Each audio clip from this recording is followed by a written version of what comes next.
चलो ले चले तुम्हें उस गली जहाँ झूम उठे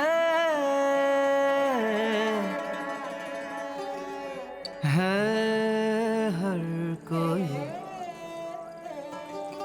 ये है महफिले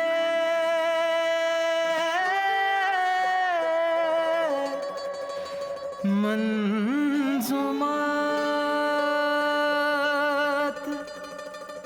यहाँ हम सुनाए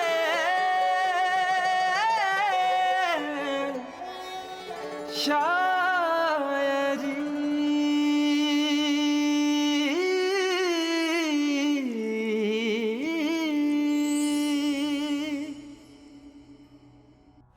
आदाब नाजरीन, मैं हूं तलहा और आपके लिए लेकर हाजिर हो गया हूं महफिल मंजुमात का एपिसोड 3। दोस्तों, आज हम बात करने वाले हैं एक ऐसे मौजू पे जो यकीनन आपके दिल को लुभाएगा। बात आ गई है लब पे तो फिर बोल दीजिए, बात आ गई है लब पे तो फिर बोल दीजिए, जितने भी राज दफन हैं सब खोल दीजिए, जितने भी राज दफन हैं सब खोल दीजिए। दोस्तों, आप समझ ही गए होंगे, हमारे आज का मौजू है लब यानी कि होंठ, लिप्स। दोस्तों, होंठों के ताल्लुक से अलग अलग लोगों ने अलग अलग बातें कही हैं। अपनी हिंदी सिनेमा में होंठों को अलग ही तरीके से पेश किया गया है। कहीं उन्हें कागजी कहा गया है, कहीं फूलों सा नाजुक, कहीं फलों सा मीठा, और कुछ ने तो होंठों को रसीला तक बता दिया है। बस कमी इस बात की रह गई है कि ग्राइंडर में डाल के उसका जूस निकाल लिया जाए। खैर, ये तो रही मजाक की बात। चलिए बढ़ते हैं अपने शायरों की जानिब और जानते हैं कि शायरों ने लब के ताल्लुक से क्या क्या शेर कहे हैं और कैसे कैसे खूबसूरत शेर कहे हैं।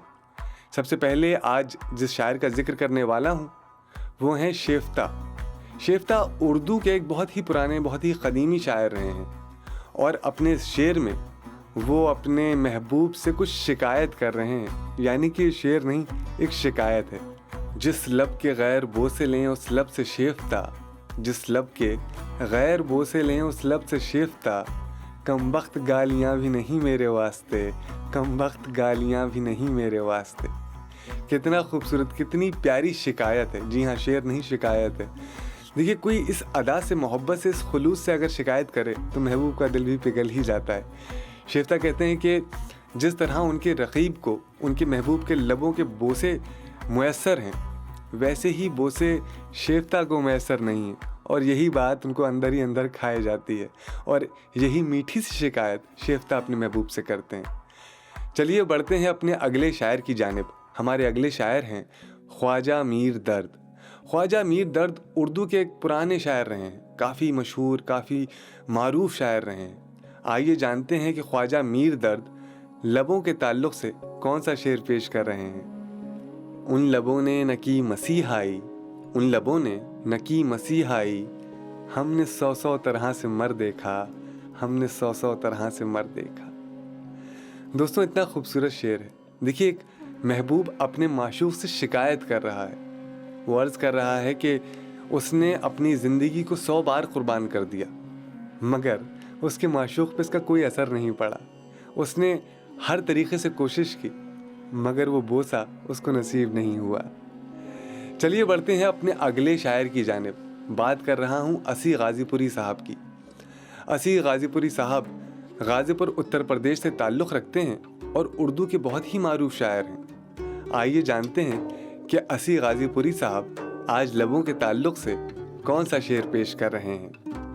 लबे नाजुक के बोसे लूँ तो मिस्री मुँह बनाती है, लबे नाजुक के बोसे लूँ तो मिस्री मुँह बनाती है, कफ़े पाको अगर चूमूं तो मेहंदी रंग लाती है, कफ़े पाको अगर चूमूं तो मेहंदी रंग लाती है। बहुत प्यारा शेर, बहुत खूबसूरत। दोस्तों, इस शेर की गहराई को समझिए। इस शेर में शायर मिसालें दे रहा है। जिस तरह शक्कर मीठी होती है, चीनी मीठी होती है, इसी तरह मिस्री भी एक किस्म का प्रोडक्ट है जो मिठास के लिए जाना जाता है। जी हाँ, अक्सर इसको चाय में, दूध में और अलग अलग चीज़ों में इस्तेमाल किया जाता है। तो यहाँ पर होंठों की मिठास को मिस्री की मिठास से कंपेयर किया गया है اور چومنے سے کہا گیا ہے کہ جس طرح چوما جاتا ہے تب مہندی رنگ لاتی ہے، یعنی محبوب کا انپٹ بہت ضروری ہے۔ جی ہاں، یہی تھی اس شعر کی باریکی۔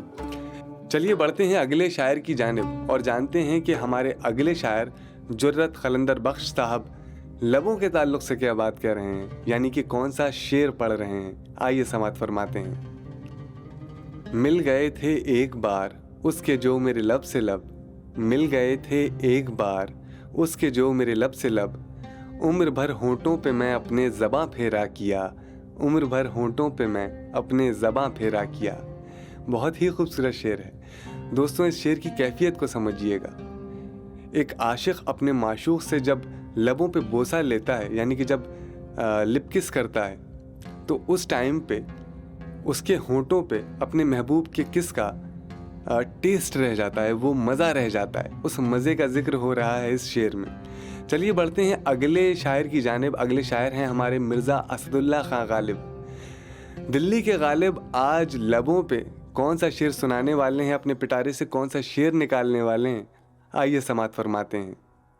کتنے شیریں ہیں تیرے لب کے رقیب، کتنے شیریں ہیں تیرے لب کے رقیب، گالیاں کھا کے بے مزہ نہ ہوا، گالیاں کھا کے بے مزہ نہ ہوا۔ دوستوں، اس شعر میں غالب صاحب اپنے کمپٹیٹر یعنی کہ اپنے رقیب سے بات کر رہے ہیں اور رقیب کے ہونٹوں کی تعریف کر رہے ہیں۔ وہ کہتے ہیں کہ ان کے ہونٹوں میں ایسی مٹھاس ہے، ان کی زبان میں ایسی مٹھاس ہے، ان کی باتوں میں ایسی مٹھاس ہے کہ جب ان کا رقیب یعنی کہ ان کا کمپٹیٹر ان کو گالی دیتا ہے تب بھی وہ بہت میٹھی لگتی ہے، مصری کی طرح۔ جی ہاں، ابھی مصری کا ذکر ہوا تھا نا۔ چلیے بڑھتے ہیں اپنے اگلے شاعر کی جانب۔ اگلے جو ہمارے شاعر ہیں وہ ہیں میر تقی میر، اور آج میں آپ کو میر تقی میر کا وہ شعر سنانے والا ہوں جو انہوں نے لبوں کے تعلق سے کہا ہے۔ چلیے سماعت فرماتے ہیں۔ نازکی ان کے لب کی کیا کہیے، نازکی ان کے لب کی کیا کہیے، پنکھڑی ایک گلاب کی سی ہے، پنکھڑی ایک گلاب کی سی ہے۔ دوستوں، بہت ہی خوبصورت شعر ہے۔ اس شعر میں میر تقی میر صاحب تشبیہ دے رہے ہیں، جی ہاں، ہونٹوں کو تشبیہ دے رہے ہیں گلاب کی پنکھڑیوں سے۔ گلاب کی پتیاں آپ نے دیکھی ہوں گی، بڑی نازک ہوتی ہیں، بڑی کومل ہوتی ہیں۔ اسی نازکی، اسی کوملتا کی ذکر ہو رہا ہے اس شعر میں جو میر تقی میر صاحب نے پیش کیا۔ دوستوں، یہ تھی ہماری آج کی محفل لبوں پہ۔ آپ کو یقیناً پسند آئی ہوگی، اور اگر آپ کو پسند آئی ہو تو اپنے دوستوں کے ساتھ شیئر کرنا بالکل نہ بھولیے گا، اور ہماری ویڈیو کو لائک ضرور کیجیے گا، اور ہاں، چینل کو سبسکرائب کرنا بالکل نہ بھولیے گا۔ دوستوں، امید کرتا ہوں کہ آپ کو آج کی محفل اچھی لگی ہوگی۔ ایسی ہی اور بھی محفلیں سجاؤں گا۔ اگلے ہفتے آپ کے لیے کچھ اور نئے شعر لے کے آؤں گا، کچھ اور نئے شاعروں کے، کسی اور نئے ٹاپک پہ۔ تب تک کے لیے مجھ کو یعنی کہ طلحہ کو دیجیے اجازت، اور سنتے رہیے محفل منظومات from the house of M&M spot light.